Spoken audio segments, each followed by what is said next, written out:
बिस्मिल्लाहिर्रहमानिर्रहीम। अस्सलाम वालेकुम क्लास 9th। उम्मीद आप सब खैरियत से होंगे। आज हम लोग यूनिट 2 की एक्सरसाइज 2.1 के क्वेश्चन नंबर 3 को सॉल्व करेंगे। क्वेश्चन नंबर 3 की जो स्टेटमेंट है वो है which of the following statements are true and which are false.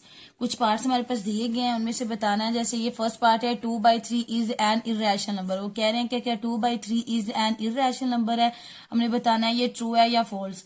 तो क्वेश्चन नंबर 1 और 2 का लिंक डिस्क्रिप्शन में मौजूद है, आप इनसे रिलेटेड भी लेक्चर ले सकते हैं। हम लोगों ने क्वेश्चन नंबर फर्स्ट में डिटेल से डिस्कस किया था कि रैशनल और इरैशनल नंबर्स कौन से होते हैं। अगर आपने वो लेक्चर नहीं लिया तो आप वो लेक्चर ले लें, उस लेक्चर से आप लोगों को क्वेश्चन 3 समझने में आसानी होगी। तो चलिए अब हम लोग अपने क्वेश्चन की जानिब चलते हैं और इन्हें सोल्व करते हैं। अब इस क्वेश्चन का जो फर्स्ट पार्ट है वो है 2/3 इज एन इर्रेशनल नंबर। ये ट्रू है या फॉल्स, यानी 2/3 इज इर्रेशनल नंबर है। जैसे हम लोगों ने इर्रेशनल नंबर्स में पढ़ा था कि इर्रेशनल नंबर्स किस फॉर्म में होते हैं, √3, √2, √5, √7, यानी जो √रूट की फॉर्म में होते हैं वो हमारे पास इर्रेशनल नंबर्स होते हैं। जबकि जो रैशनल नंबर्स होते हैं वो हमारे पास p/q फॉर्म में होते हैं। p/q मतलब 6/8, 9/5 जो डिवीजन में होते हैं वो होते हैं p/q फॉर्म में। जो होते हैं वो रैशनल नंबर्स होते हैं and q not equal to 0 होता है, यानी जो नीचे वाला इंटीजर्स होता है उसका वो 0 के इक्वल नहीं होता। ये हम लोग क्वेश्चन 1 में डिटेल से डिस्कस कर चुके हैं। तो ये जो इस क्वेश्चन में इस पार्ट में जो कह रहे हैं कि 2/3 is an irrational numbers. Irrational numbers तो √रूट की फॉर्म में होते हैं और 2/3 यानी p/q शक्ल में तो रैशनल नंबर्स होते हैं, बट वो कह रहे हैं कि ये इर्रेशनल नंबर है। तो ये हमारे पास फॉल्स है, ये ट्रू नहीं है। इस क्वेश्चन का पार्ट 2 हमारे पास है pi is an irrational number. वो कह रहे हैं कि पाई एक इर्रेशनल नंबर है और इर्रेशनल नंबर में हम लोगों ने पढ़ा है कि पाई जो होता है वो इर्रेशनल नंबर होता है, रैशनल नंबर नहीं होता। पाई इर्रेशनल नंबर होता है। अब पाई की जो वैल्यू होती है वो अप्रोक्सीमेटली होती है 22/7। तो हम ये नहीं कह सकते कि ये p/q में लिखा हुआ है तो ये एक रैशनल नंबर है, क्योंकि इसकी जो हम लोग डिटेल से अगर इसको देखें तो ये जो है इर्रेशनल की सैंकी टाइप नो रिपीटिंग। तो यहाँ पर वो पार्ट 2 में कह रहे हैं कि पाई इज इर्रेशनल नंबर, तो ये ट्रू है, पाई एक इर्रेशनल नंबर है।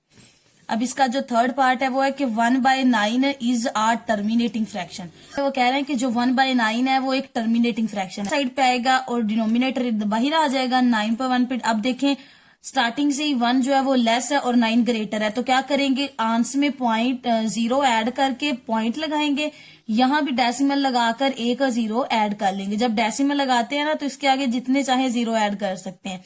अब देखिए 9 1 9, तो ये 10 है, तो 10 में से 9 माइनस करें, बाकी क्या रहता है हमारे पास 1।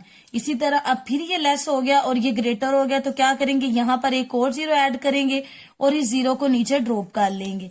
तो फिर 9 1 9, तो अब फिर 10 में से 9 माइनस करें तो 1। अब फिर ये 1 लेस आ रहा है, अब फिर ये 1 लेस आ रहा है और 9 ग्रेटर, तो क्या करेंगे, यहाँ पर एक और 0 ऐड करेंगे, इस 0 को इधर ड्रॉप कर लेंगे, ये फिर 10 हो जाएगा। फिर 9 1 9, तो फिर 10 में से 9 माइनस करें तो क्या था हमारे पास 1, यानी ये आगे कंटिन्यूसली चलता जा रहा है। यानी अगर हम 1 को 9 पे डिवाइड करते हैं तो हमारे पास आंसर आता है 0.111 अप टू सोन, कंटिन्यूसली ऐसे ही चलता जा रहा है। तो अब देखें टर्मिनेटिंग फ्रैक्शन में हम लोगों ने पढ़ा था कि टर्मिनेटिंग फ्रैक्शंस कौन से होते हैं। टर्मिनेटिंग डेसिमल वो देखें, टर्मिनेटिंग डेसिमल फ्रैक्शन वो है जो जब हम लोग किसी भी वैल्यूज को डिवाइड करें और उनका जो आंसर आता है वो हमारे पास काउंटेबल होता है। देखें ना, ये लिमिटेड आंसर है। अगर 2 को 5 पे डिवाइड करें तो 0.4, 3 को 8 पे डिवाइड करें 0.375, ये काउंटेबल है, लिमिटेड है, फाइनाइट नंबर आ रहा है। तो इसका मतलब टर्मिनेटिंग में जो काउंटेबल वैल्यूज होती हैं उन्हें टर्मिनेटिंग कहते हैं। ओके हो गया। और यहाँ पर वो कह रहे हैं 1/9 इज आर टर्मिनेटिंग फ्रैक्शन। कि हम लोगों ने 1 को 9 पे डिवाइड करके देखा है तो वो कंटिन्यूसली मुसलसल आगे वैल्यू आती जा रही है, इसका आंसर इंक्रीज होता जा रहा है। ये फाइनाइट नंबर नहीं है, काउंटेबल नहीं है, तो ये टर्मिनेटिंग नहीं है। टर्मिनेटिंग फ्रैक्शन में वो वैल्यूज होती हैं जिनका जो आंसर है वो काउंटेबल होता है, एक फाइनाइट नंबर आता है। तो ये फाइनाइट नहीं है, तो ये टर्मिनेटिंग भी नहीं है, तो ये फॉल्स। ये क्या है, फॉल्स है। अब इसका जो पार्ट 4 है उसमें भी वो कह रहे हैं कि 3/4 इज आर टर्मिनेटिंग फ्रैक्शन। और टर्मिनेटिंग फ्रैक्शन अभी हम लोगों ने पढ़ा है कि जिनका जो अगर 3 को 4 पे डिवाइड करें और अगर आंसर हमारे पास काउंटेबल आ जाए, एक लिमिटेड वैल्यू आ जाए, देन हम कहेंगे ये टर्मिनेटिंग फ्रैक्शन है। जैसे 3 को 4 पे डिवाइड करके देखते हैं, ये लेस है और ये ग्रेटर है, तो क्या करेंगे, 0 लगाएंगे, आंसर में पॉइंट लगाएंगे, यहां भी डेसिमल लगा के एक 0 ऐड कर लेंगे। अब ये 4 और ये 30 हो गया है। अब 4 को 7 से मल्टीप्लाई करें तो क्या आता है, 28। अब ये 0 में से 8 माइनस नहीं हो सकता, यहां से 1 कैरी लेंगे, क्या हो जाएगा 10। 10 में से 8 माइनस करेंगे तो हमारे पास आ जाएगा 2। यहां पर क्या रह गया था, 2। 2 में 2 माइनस तो बाकी 0। अब फिर ये जो 2 है वो लेस है और 4 ग्रेटर है, तो क्या करेंगे, यहां पर एक और 0 ऐड करेंगे और इसे यहां ड्रॉप कर लेंगे। अब देखिए 4 को अगर हम लोग 5 से मल्टीप्लाई करें तो हमारे पास आ रहा है ना 20, ये यहां से खत्म हो गया है। यानी कि अगर हम लोग 3/4 को डिवाइड करते हैं, 3 को 4 पे डिवाइड करते हैं तो हमारे पास जो आंसर आ रहा है वो आ रहा है 0.75।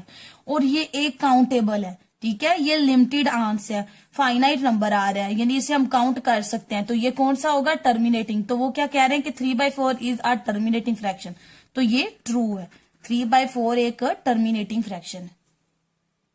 अब इस क्वेश्चन का जो 5 पार्ट है वो हमारे पास है, वो कह रहे हैं कि 4/5 इज आ रिकरिंग फ्रैक्शन। तो सबसे पहले हमें ये पता है कि रिकरिंग फ्रैक्शन क्या होते हैं।